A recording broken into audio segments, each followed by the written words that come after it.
즉위시라고 하는 대표적인 특징이 하나님이 다스리신다 또는 하나님의 왕이시다라고 하는 이 직접적인 표현이 없습니다. 그래서 꽤 오랜 시간 동안 이 94편은 그냥 탄식시 정도로 또는 애가 정도로 표현되어 왔다가 최근에 들어서 말씀드린 것처럼 93편부터 99편까지를 즉위시의 모음집으로 이렇게 이야기를 하게 됩니다.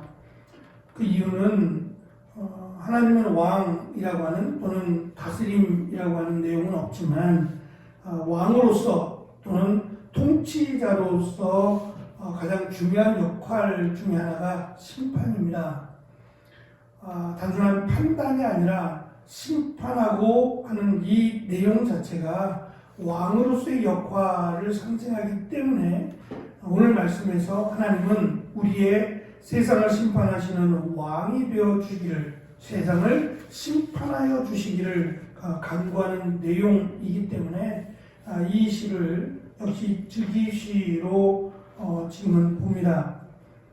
우리가 그 말씀 23절까지의 내용은 세 가지로, 세 단락으로 나누어 볼 수 있는데요. 1절부터 7절은 변호하시는 하나님의 사역에 대해서 설명을 하고 8절부터 15절은 가르치는 하나님의 사역을 설명하고 마지막 16절에서 23절은 신뢰할 수 있는, 믿을 수 있는 하나님의 사역을 설명한다고 할 수 있을 겁니다. 각 단락에는 이 질문들이 기록되어 있는데요. 특별히 이 반복되는 언어, 예를 들면 3절에 악인이 언제까지라고 하는 이런 반복되는 표현들을 통해서 사실은 그 수학적인 질문입니다. 이미 답을 안고 하는 질문들을 반복해서 합니다. 시인은 이런 그 질문들, 하나님이 언제까지 저들을 참으시며 언제까지 저들의 조롱을 보고만 계시겠습니까? 라고 하는 이 질문들이 이 94편을 통해서 말하기를 하나님을 믿지 않기 때문에 또는 하나님을 의심하기 때문에 하는 질문이라고 오히려 시인은 답을 합니다. 그래서 당연한 것처럼 보여지고 또는 실제적인 이런 질문인 것처럼 보여지지만 실제로 이스라엘 역사들을 통해서 살펴보면 분명히 하나님은 심판하셨고 하나님은 공의를 행하셨다라고 하는 것을 시인은 강조합니다. 이 시를 기록하면서 시인은 하나님께서 이 땅을 심판하시고 세상을 바로잡아 주실 것을 요청을 하고 있습니다. 그 이유는 이 악인들이 득세하고 또 하나님에 대한 존경도 없고 오히려 하나님을 조롱하고 너희 하나님이 어디 있느냐, 너희 하나님은 과연 이것을 아시느냐, 그리고 하나님은 우리를 막지 못한다라고 하는 이들의 말이 하나님을 조롱할 뿐만 아니라 하나님을 믿는 하나님의 백성들을 실망시킨다는 거죠. 그래서 하나님의 응답하심으로, 심판하심으로 하나님이 살아계심을 저들에게도, 그리고 하나님을 믿고 기대하는 하나님의 백성들에게도 소망이 되어 주시기를 요청합니다. 악인들의 행동에 대해서 3절부터 7절까지를 좀 구체적으로 기록을 합니다. 그들은 개가를 부르고 오만할 뿐만 아니라 짓밟고 곤고하게 하며 죽이고 살해하기까지 합니다. 그리고 심지어 하나님이 자신들의 행동을 모른 채 하거나 알지 못한다 주장하기까지 합니다. 이것이 보편적인 생각이에요. 우리가 복음을 전하다 보면 요즘은 코로나 시대다 보니까 나가서 전도지를 나눠주는 일도 참 보기 드문 일인데요. 과거에 복음을 전하다 보면 그들이 하나님을 믿으려면 내 주먹을 믿겠다는 등 하나님이 어디 계시냐라는 말들로 오히려 이 전도하는 사람들을 비아냥거리는 일들이 왕왕 있습니다. 이제 그런 일을 겪을 때마다 복음을 전하는 사람들은 지치기도 하고 또 힘이 들기도 합니다. 하지만 이스라엘의 역사들을 보면 또는 성경의 역사, 우리나라의 역사를 봐도 분명히 하나님은 살아계십니다. 살아계신데 문제는 지금 내가 나와 함께 지금 내가 하는 이 일에 하나님이 역사하지 않으신다는 것 때문에 사실은 의심하거나 또 좌절하게 되는 거죠. 결국은 내가 하나님을 신뢰하지 못하기 때문에 속상한 거예요. 내가 하나님을 온전히 믿지 못하기 때문에 좌절하게 되는 거죠. 그들의 문제가 아니라 사실은 나의 문제예요. 내 믿음이, 내 신앙이 온전히 하나님을 신뢰하지 못하기 때문에 주변에서 하는 말들이 나에게 상처가 되고 심기 들게 만드는 거죠. 이스라엘 백성들이 그렇습니다. 하나님을 온전히 하나님으로 믿는다면 그 일어나는 주변의 환경이나 또는 자신들에게 놓여진 이 뼈아픈 사건들이 하나님을 원망하는 화살로 나아가지 않을 거예요. 오히려 그 가운데서 하나님을 찾고 하나님의 때를 기다릴 겁니다. 우리가 베드로 전후서를 통해서 살펴보았습니다.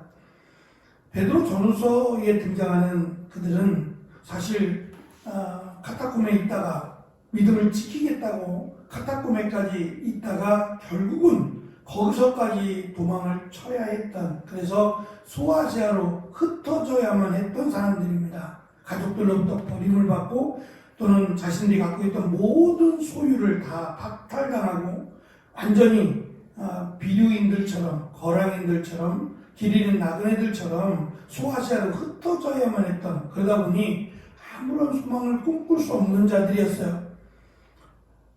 베드로가 그들에게 하는 말은 하나님의 문제가 아니라, 그러니까 예수 그리스도 때문에라고 자꾸 말하는데 예수 그리스도 때문의 문제가 아니라 너희들의 문제라는 거예요. 너희들이 믿음이 없기 때문에 환경이 변한다고 해서 하나님이 또는 예수님이 변하지 않는 것은 아니지 않느냐라는 말씀이었습니다. 그래서 믿음이 온전히 세워진다면 환경이 변하고 그 무엇이 변해도 너희들은 기뻐할 수 있을 것이고 주님이 오시는 날을 소망할 수 있을 것이다 라고 하는 것이 베드로가 가르쳐 주는 거예요. 결국은 하나님이 문제가 아니라 내가 문제라는 거예요. 그러면 우리의 믿음을 어떻게 온전히 세울 수 있느냐, 그것은 하나님을 신뢰하는 겁니다. 하나님은 우리를 분명히 사랑하신다고 말씀하셨고 또 하나님이 우리를 하나님의 백성으로 삼으신다라고 말씀하셨으니까 그 약속을 믿음으로 살아가는 겁니다. 그래서 시인은 이 두 번째 단락에서 11절에 보면 인간의 생각이 허무하다라고 하는 것을 표현을 합니다. 허무하다라고 하는 뜻은 연기라고 하는 뜻이 담겨 있어요. 그 연기라는 뜻이 이것 단어가 이렇게 조금 더 포함이 돼서 허무함이 되기도 하는데요. 연기는 우리가 잘 아는 것처럼 아궁이에서 나올 때는 좀 진하게 보여요. 연기처럼 보이지만 조금만 더 아궁이에서 멀어지면 그냥 공기 중에서 흩어져 버리죠. 분명하지만 그것이 우리의 눈에는 보이지 않는 거예요. 마치 인간이 그렇다는 거예요. 대단한 것 같지만 시간이 지나고 나면 인간은 연약하고 또 사라져버리는 그런 형편없다고까지 말하기는 그렇겠지만 시인이 볼 때는 허무할 정도의 인간이 하나님을 평가하는 것 자체가 이러쿵저러쿵 하나님에 대해서 말을 한다는 것 자체가 어리석다라고 하는 것을 강조하면서 14절에 보면 하나님은 자기의 백성을 버리지 아니하시며 자기의 소유를 외면하지 않으신다라고 하는 것을 시인은 강조합니다. 마지막 시인이 이 시를 정리하면서 16절부터 23절 세 번째 단락에서 그런 하나님 또 하나님을 신뢰하고 믿는 것은 물론 쉬운 일이 아니다라는 것을 강조합니다. 왜냐하면 악인들은 실제로 우리의 눈에 보이고 악인들은 실제로 우리에게 괴롭힘을 제공하기 때문이라는 거죠. 그래서 그들이 사라져버리면 될 것처럼 생각을 하지만 그렇지 않은 거예요. 이들이 사라지면 또 다른 어려움이 옵니다. 또 다른 어려움이 왔을 때 또 원망하고 또 불평하게 될 것이 아니냐라고 하는 것이 시인의 가르침이에요. 그러니까 악인들이 있을지라도, 악인들이 우리를 괴롭히고 힘들게 할지라도 너희는 온전히 하나님을 신뢰하고 하나님의 때를 기다리라. 그래서 17절부터 19절에 보면 하나님이 거기서 도우시고 붙드시고 즐겁게 하신다라고 하는 것을 강조합니다. 물론 그것이 사람마다의 차이가 있어요. 어떤 사람에게는 크게, 어떤 사람에게는 작게 차이가 있을 겁니다. 그럴지라도 분명한 것은 하나님은 하나님의 백성들을 외면하지 않으신다라고 하는 것이 이스라엘의 역사 가운데 수도 없이 드러난 사실이라는 것을 시인은 강조합니다. 사실 이 시는 악인으로 시작을 해서 악인으로 끝나는 시라고 말할 수 있습니다. 악인들에 대한 내용들이 너무 많아요.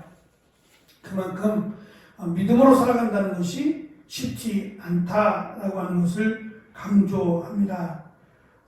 시인은 23절 마지막에서 그들의 죄악을 그들에게 돌리고 그들을 끊어주시기를, 어쩌면 좀 잔인하고요, 이렇게까지 해야 되나라고 생각할 만큼 굉장히 강한 어조로 시인은 하나님의 심판, 하나님의 공의를 요청합니다. 이것은 단순히 하나님을 향한 마음이라고 할 수 있을 겁니다.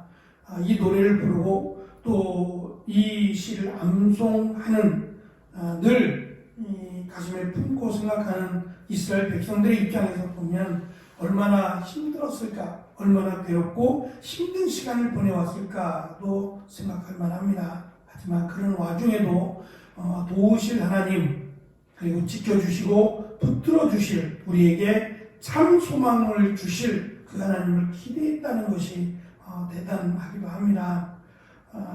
시인이 누군지 우리는 알 수 없지만 그들도, 이 시인도 그들 가운데 고난을 당하고 있는, 악인들로부터 핍박을 당하고 있는 사람 가운데 한 사람이었을 겁니다.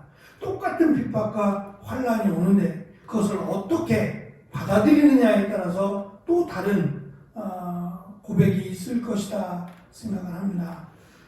누구에게는 힘들고 어려운 세상으로만 보이지만 또 어떤 이들에게는 하나님을 바라고 소망하는 세상으로 기억되기도 할 겁니다. 우리에게 주어진 시간, 길다면 길다고 할 수 있고 짧다면 짧다고 할 수 있고 시인의 표현대로 허무하다면 허무하다라고 설명할 수밖에 없는 건데, 그것을 깨닫지 못하고 그 허무함을 깨닫지 못하고 악을 행하거나 또는 하나님을 원망하고 불평하는 이들은 어리석은 자들이라고 할 수 있을 겁니다. 참 지혜는 살아계신 하나님을 믿는 겁니다. 아는 것이고 그 하나님의 역사를 바라고 소망하는 것이 참 지혜라고 성경은 우리에게 가르쳐 줍니다. 그래서 시인들의 고백을 통해서 이스라엘의 역사뿐만 아니라 우리에게도 똑같지는 않겠지만 이런 비슷한 어려움이 올 때에 우리도 시편의 말씀들을 기억하면서 나에게 지금 믿음이 필요하구나, 나에게 하나님을 향한 신뢰가 더 필요하구나라는 것을 오히려 깨닫고 하나님의 은혜를 구하며 회복해 하시는, 그리고 소망을 주시는 그 하나님께로 한 걸음씩 나아가는 우리가 되어지기를 간절히 축원합니다. 기도하겠습니다.